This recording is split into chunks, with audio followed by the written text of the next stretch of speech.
안녕하세요, 시청자님들. 안녕하세요, 모님들. 자, 주말 잘 보내고 계시죠?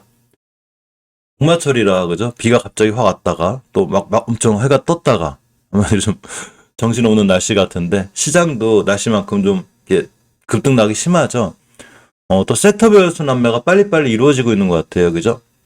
한 번은 진단키트가 확 떴다가, 한 번은 원수지 두창이 떴다가, 또 한 번은 게임주 섹터가 떴다가, 또 한 번 로봇 섹터가 떴다가 제지주가 뛰고 교육주가 뛰고 이럴 정도로다가 섹터별로 순환매가 굉장히 빨리 이루어지고 있는데 이게 왜 그러냐면 물론 각각의 호재가 있을 때마다 뜨는 것도 맞지만 예전에는 우리나라 지수가 우하하거나 주식이 우향할 때는 이런 호재들이 나와도 실적으로 주식들이 반응을 안 했었어요. 그러니까 지금 뛰는 게 꼭 뉴스 때문에 뜨는 것 같지만 그런 게 아니라 전체적으로 우리나라 섹터가 6월 달에 크게 무너졌죠.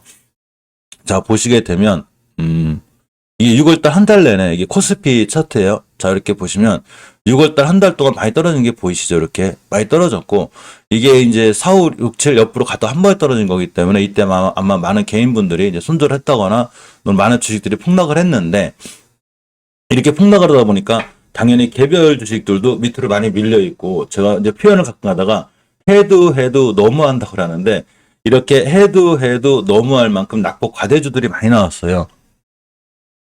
그러다 보니까 이런 낙폭 과대주 위주로다가 전체적으로 이렇게 순환매를 타면서 한 번씩 다 올라가는 거예요. 이렇게 이해하시는 게 돼요. 물론 각각의 로봇주는 로봇주만큼 뭐 삼성이 그 무인 자동화 공정이라든가 또 제지주는 제지 펄프 가격 인상이라든가 뭐 교육주들은 뭐 5세부터 뭐 그 학교 입학을 추진한다는 등 아니면 그 원격 수업 이런 게 이슈 때문에 올라간 것 같은데 그게 아니라 원래 대지 펄프 가격은 사실 7개월째 올라가고 있었기 때문에 저번 달에 떴어도 아무 이상한 게 아닌 거예요. 그러니까 그것 때문에 뛴 것라고 생각하기보다는 전체적으로 원체 낙폭과대에 있기 때문에 그린 거예요. 전체적으로 원체 낙폭과대에 있다 보니까 이런 낙폭과대주들이 조그만 이슈만 뜨면 조그만 호재가 뜨면 바로바로 반응해주는 이런 시장에 좀 오고 있습니다. 일단 우리가 저번 주에 있었던 HLB 이슈라든가 박셀바이오 어떤 셀트리온 엔지캠 생명과학이라든가 이런 거에 대한 이슈를 좀 챙겨보고 금요일날 마감이 잘 됐는지 요것만 간단하게 좀 살펴보는 시간을 갖기 위해서 이렇게 영상을 찍었습니다. 실질적으로 우리나라 지수 차트를 보면 코닥 차트가 이렇게 이쁘진 않죠, 그죠? 자, 추세가 엄청나게 오양의 길을 걷다가 이제 반등해주고 있는데 물론 많은 사람들마다 의견이 틀리겠지만 제가 생각하는 우리나라 코스닥 지수가 보통 1000포인트라든가 900포인트 후반을 회복하기 위해선 반드시 바이오주 힘이 필요해요. 자, 그만큼 코스닥 시장에서 바이오주가 차지하는 비중이 크고 또 많은 개인분들이 바이오주를 좋아하죠. 바이오주가 본격적으로 상승을 시작했을 때 바로 코스닥 지수가 많이 따라가서 올라가주는 즉 900포인트, 1000포인트를 회복해주기 위해선 바이오주의 힘이 반드시 필요하다. 이렇게 생각하고 보시면 돼요. 자, 반등 시작하는 바이오주 맞아요. 반등 시작하는 바이오주인데 이제 셀트리온에 대한 얘기도 좀 있거든요. 셀트리온에 대한 얘기도 있고 이제 삼성 바이오로직스는 당연히 그죠 대표주죠. 근데 HLB도 있죠. SK바이오사이언스도 반등해주고 있는데 사실 가장 눈에 두드러지게 지금 잘 올라가거나 앞으로 흐름이 좋은 건 HLB하고 셀트리온 그룹주들이 맞아요. 물론 면역 항암제를 제가 얼마 전에 찍었어요. 그래서 잠깐 봐드릴게요. 자, 면역항암제 주식들이 원체 월봉대 바닥에 있는 게 많다고 그랬죠. 즉, 낙폭과대돼 있는 친구들이 굉장히 많아요. 그래서 낙폭과대, 특히 약물약품도 역사적으로 오늘 많이 뛴 게 역사적으로 코로나 때만큼 떨어졌죠. 그러니까 해도 너무한 거예요, 주식들이. 이런 친구들 위주로 잘 반등해주고 있죠. 뭐 이날 상한가 근처 어제 하루 쉬고, 이건 다음 월요일에 또 뛸 수도 있어요. 그래서 잘 보셔야 되고, 메이클론이라든가 유틸렉스라든가 박셀바이오, 차바이오텍, 네오이뮤텍, ABL바이오 전부 다 많이 가죠. 셀리도 다시 올라가고 있고 왜 그러냐면 지금 이런 제약바이오 섹터들이 기존에 갖고 있는 펀더멘털에 비해서 해도 너무할 만큼 대바닥을 그리고 있기 때문에 지금부터는 잘 반등해주고 있고 좋은 모습으로 갈 수 있구나. 이렇게 생각하시면 돼요. 단 내가 사야 될 자리는 눌림목 잘 보고 있다 사는 게 좋겠죠. 이렇게 올라갈 때 내 동무에서 쫓아가 사지 말고 눌림목 주고 돌아 나갈 때 이럴 때 메시지 주는 게 가장 중요하고 저런 부분에 대한 건 제가 다 알려드렸어요. 일단 HLB 여러 가지 이슈를 쭉 한번 정리를 해드릴게요. 자, 저번 주에 있었던 기사들과 뉴스예요. 자, 유럽 암마케가 열리죠. 여기서 리브 사람이 가람 나머지 자, 삼상 지표는 전부 다 충족을 했기 때문에 HLB가 이 3대 암흑회 중 하나죠. 유럽 암흑회 에스모예요. 여기서 9월 9일부터 13일까지 프랑스 파리에서 간암에 대한 여러 가지 그 논문을 발표할 거예요. 이 부분은 아마 HLB를 좋아하시는 분은 다들 알고 계실 거예요. 주가는 그 전에 올라가고 발표 나온 재료 소멸로 인해서 또 밀릴 수 있으니까 항상 미리미리 준비하고 대비하는 게 좋다. 이렇게 알려드리고, HLB 생명과학 또한 역시 파이로티닙에 대한 유방암 1차 3상 효율성 입증했어요. 지금 HLB나 HLB 생명과학의 흐름과 행보가 굉장히 좋은 거죠. 특히 저번 주 이때죠, 여기 8월 4일하고 8월 5일 날 HLB가 가장 좋게 반응한 게 있는데, 똑같은 그 간암 치료제를 개발하고 있는 회사 중에 하나 머크죠. 머크사 잘 아시죠? 코로나 알약 치료제 만든 애들이에요. 굉장한 애들인데, 얘네들이 키트루드하고 렘비마를 지금 병역요법으로서 간암 임상을 하고 있는데, 임상 1차 실패했어요. 그러니까 HLB의 간암 3상 이 지표가 좋은 게 얼마나 대단한 건지 아시죠? 또 하나가 이제 가격 경쟁력 같은 것도 상당히 갖고 있는데, 실제로 스위스의 로슈사가 표준 치료제로 쓰이고 있거든요. 제가 몇 번 말씀 알려드렸는데, 이런 표준 치료제로 쓰이는 건 좋은데 가격이 굉장히 비싸요. 근데 리보세라닙은 그거에 비해서 가격이 굉장히 저렴한 편이죠. 그러니까 많은 환자들에게도 실질적으로 큰 도움이 될 수 있는 이런 상황이기도 합니다. HLB 자회사의 이뮤노믹이 내년 3분기 나스닥 상장을 노린다고 합니다. 지금 안 그래도 좋은데, 그죠? 안 그래도 HLB 흐름이 좋은데 여기에 호재들이 계속 나오고 있고, 결국 예전에도 어떤 종목들을 보면, 물론 1위 타고 그래서 HLB가 바로 날아간다, 떨어진다, 올라간다 이런 거 맞출 수 있는 사람은 없어요. 막상 나스닥 상장 이슈가 있어도 떨어지면 그만인 거고, 올라가면 당연히 저것 때문에 나올 거예요. 아, 자회사 나스닥 상장 이슈로 떴구나. 뛰면 뛰는 대로 뉴스가 나오고 떨어지면 떨어지는 뉴스 나오는데, 어쨌거나 자회사 상장 이슈라는 거 보면 보통 자회사의 나스닥 상장 이슈는 본회사의 주가에 굉장히 좋은 영향을 미쳐요. 그러니까 그 정도로만 알고 계시면 돼요. 자회사가 나스닥에 상장할 수 있구나.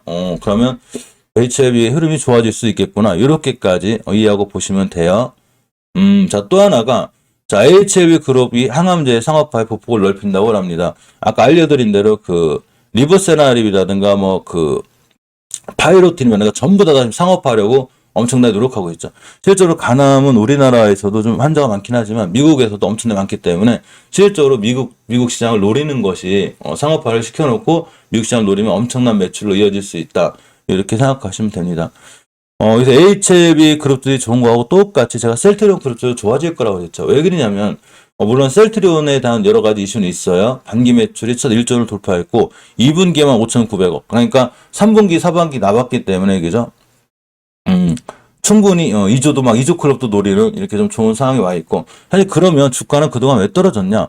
그거는 시장이 안 좋은 것도 있지만 누군가는 굉장히 주식을 싸게 사고 싶어 하겠죠. 그죠?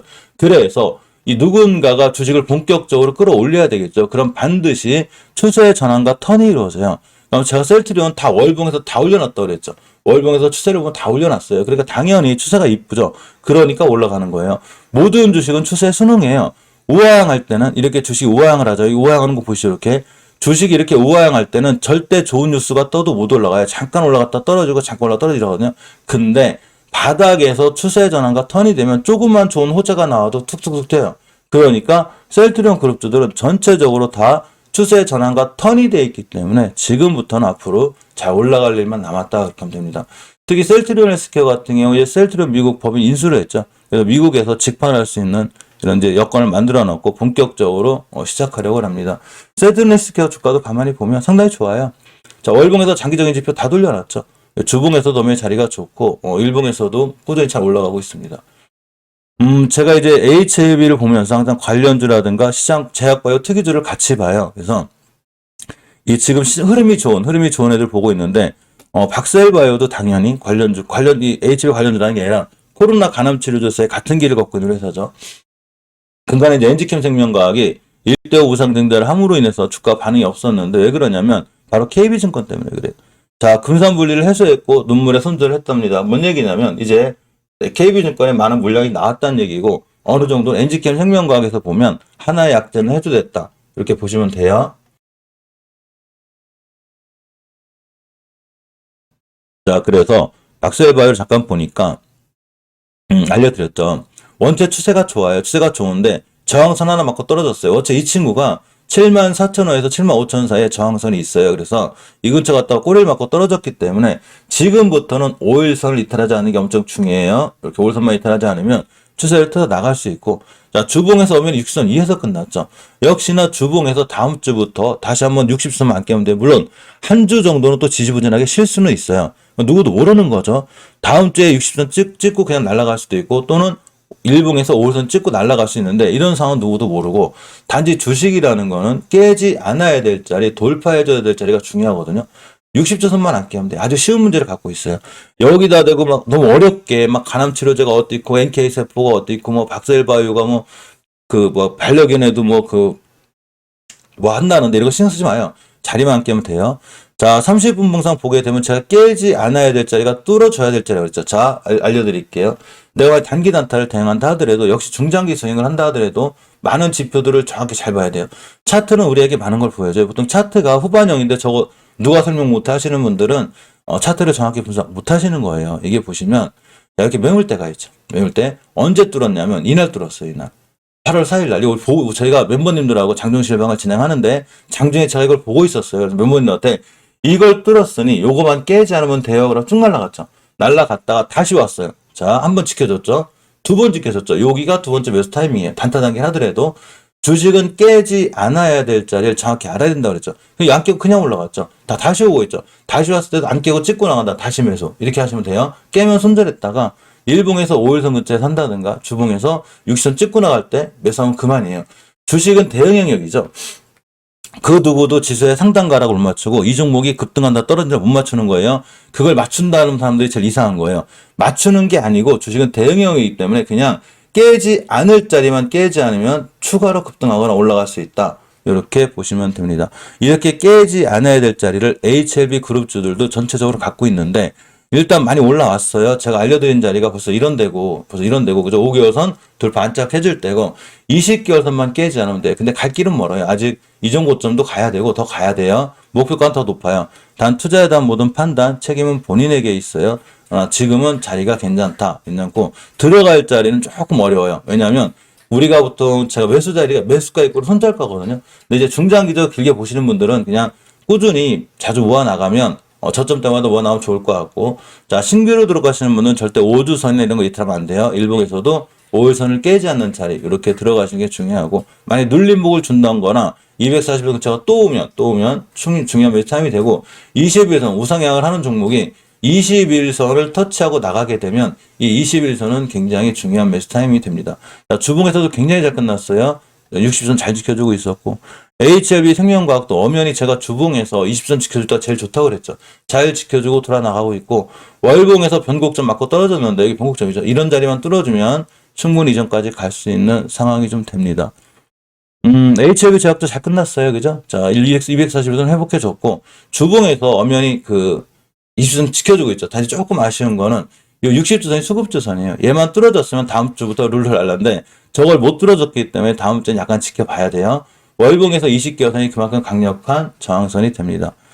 테라피틱스도 장기적인 지표는 월봉에서 5개선 잘 지켜주고 있고, 아직은 추세가 잘 살아있어요. 자, 중기적인 추세인 잘 지켜주고 있죠. 20주선 괜찮고, 일봉에서 저점에 잘 모아 나가면 역시 HLB 테라피틱스도 앞전에 급등한 이력이 있기 때문에 한동안 급등할 수 있고, 최소한 월봉에서 높은 위치가 아니기 때문에 주식은 싸다. 이렇게 보시면 돼요. HLB 글로벌이 드디어 5개월선이 올려놨죠. 상황이 좋고, 5개월선 돌파해주기가 그만큼 힘든 거예요. 단지 많이 떨어지다 보니까 선이 떨어져서 저절로 올라탄 거예요. 근데 그것도 괜찮은 거예요. 자, 주봉에서 20선 회복 못해줬죠. 이게 중요해요. 이게 원래는 20주선까지 깔끔하게 회복해줘서 좋았거든요. 못해줬어 상관없어요. 어차피 이 공을 잘 모아나가면 되고, 20주선 위에만 다음 주에 올라타기 시작하면 쉽게 다시 한번 반등할 수 있어요. HLB 글로벌도 꾸준히 모아나가면 좋다. 이런 생각을 가져봅니다. 자, 노터스는 조심하셔야 돼요. 일단 월봉에서 5개선 깨고 있기 때문에 순간 밀릴 수 있으니까 꼼꼼하게 조심하라고. 되도록이면 다른 HB 그룹 하는 게 좋아 보여요. 앞전에 많은 누군가 수익을 냈겠죠. 그죠? 한국 BNC 얘기가 좀 있어요. 그죠? 안키루놀 얘기가 좀 있는데, 롱코비드 개선 및 중증 환자 효과가 있다고 합니다. 저것도 떴던 이슈예요. 한국 BNC도 저런 뉴스보다는 그냥 자리만 안 깨면 돼요. 보니까 5개월선 위에 있죠. 아직 단단히 추세를 유지해주고 있고, 자, 주봉에서는 중기적으로 추세를 유지해주는 이 5주선과 20선이 잘 끝났어요. 즉, 저번 주 마감이 잘 된 거예요. 아직은 괜찮아 보인다. 이렇게 보시면 됩니다. 자, 매드 팩터 얘기가 좀 있어요. 이제 벡터 서팁, 조기 상업화 전망 얘기가 있는데, 사실 매드 팩트가 많이 좀 속을 시긴 친구거든요. 많이 속을 시긴 친구인데, 자, 월봉에서 좀 보게 되면, 완벽하게 오늘 뚫어주고 있죠. 그러면 박사일바이오처럼 일단 10개월 전 쉽게 갈 수 있다. 35,000원대. 단지 자리만 안 깨면 되는데, 여기 이렇게 매물대가 있어요. 사실 저번 주에 갈 줄 알았어요. 그러니까 일단은 뛰었기 때문에 이 친구가 지금 들어가기는 좀 부담되지만, 역시 깨지 않아야 될 자리가 하나가 있죠. 강력한 저항선이 매물대를 뚫었어요. 이 가격이 29,900원에서 3만원 초반이에요. 제가 30분 봉보 알려드렸는데 여기만 안 깨면 돼요. 왜 그러냐면 이 자리가 분봉에서 보면 잘 안 보이지만 일봉에서 보면 절대 깨지 않아야 될 저항선이기 때문에 이걸 뚫어주고 있다는 얘기는 이 친구가 지금 강하다는 얘기예요. 우리가 보통 수급이라고 하는 건 거래량이 터지고 추세가 우상향으로 뻗어지면 저는 이거를 수급이 좋아졌다고 그래요. 제가 항상 알려드렸죠. 투자자 매매 동향 보고서 맨날 야, 이 오늘 외국인이 사니 내일 개인이 사니 뭐 오늘은 외국인만 팔았는가 봐. 야, 그럼 주식 떨어지는가? 이건 수급 아니에요. 이때 외국인이 팔았는데 계속 올라가죠. 이런 건 수급 아니에요. 이건 참고 자료고 우리가 생각하는 진정한 수급은 거래량이 늘어나고 추세가 우상향으로 턴을 하기 시작하면 아, 드디어 수급이 좋아지고 있구나. 이게 진정한 수급 매매예요. 자, 그러니까 분봉에서 봐도 매도 팩터는 거래량이 들어왔고 깨지 않아야 될 자리를 정확하게 깨지 않으면서 우상향 기조를 유지하고 있죠. 그럼 저는 그렇게 생각해요. 아, 매도 팩터와 수급이 좋아졌다. 단 지금은 목표가치 맞고 떨어졌기 때문에 어디서 사야 되냐면 최소한 30분봉에서 20선까지 눌림 목주는 날이 있을 거예요. 그러면 32,000 정도 되거든요. 사더라도 여기서 사고 깨면 손절. 단기는 이렇게 대응하고 중장기로 대응할 땐 월봉에서 5개월선 깨지 않으면 잘 모아나가면 아마 앞으로 좋은 수익을 줄 수 있는 확률이 좀 있다 보시고 NC트론 TS 넥스트는 매일 설명해 드리는데 큰 변화가 없어서 넘어가고 자 셀리드는 아까 알려드렸듯이 월봉에서 5개월선 돌파해주고 있죠. 굉장히 좋은 거예요. 자 박셀바이오가 언제 날라갔냐? 월봉에서 5개월선 돌파해 주자마자 날라갔습니다. 셀트리온도 마찬가지인 거예요. 월봉에서 5개월선 돌파해주는 자리가 제일 좋은 자리고 돌파해주고 있기 때문에 일단 10개월선까지 가능성이 굉장히 높아요. 어제는 12% 갔다 왔죠. 그죠? 자, 주봉에서 깔끔하게 20선 회복해줬고, 이제 다음 주에 안착만 해주면 그냥 한번 뛸 수 있는 좋은 여건이 돼요. 그래서 셀리드도 한번 관심 있게 보시고, 셀트리온 그룹주들은 완벽하게 다 제가 5개월 선에서 시전을 해놨다고 그랬죠. 다 해놨기 때문에 좋고, 특히 그동안 좀 지지부진하게 5개월선 회복 못해주고 있던 셀트리온 제약이 회복해주고 있기 때문에 이제 드디어 셀트리온 제약의 시대가 왔다. 완벽하게 입선이 올려놨죠. 그러면 빵 때릴 수 있어요. 이렇게 96,000원, 98,000원을 회복해줄 상황이 있으니까 셀트리온 그룹주들도 중장기적인 관점으로는 지금부터는 잘 봐야 된다. 이렇게 생각해 봅니다. 자, 여기까지 HLB하고 관련주들 셀트리온 그룹주들 봤는데 이따가 오후 1, 2시에 그 실방이 있어요. 그때 많은 참석 바랄게요. 어제 그때 못해가지고 또 우리가 시황 정리하고 가야 되니까 오후 2시에 뵐게요. 자, 영상 시청해주셔서 감사드립니다.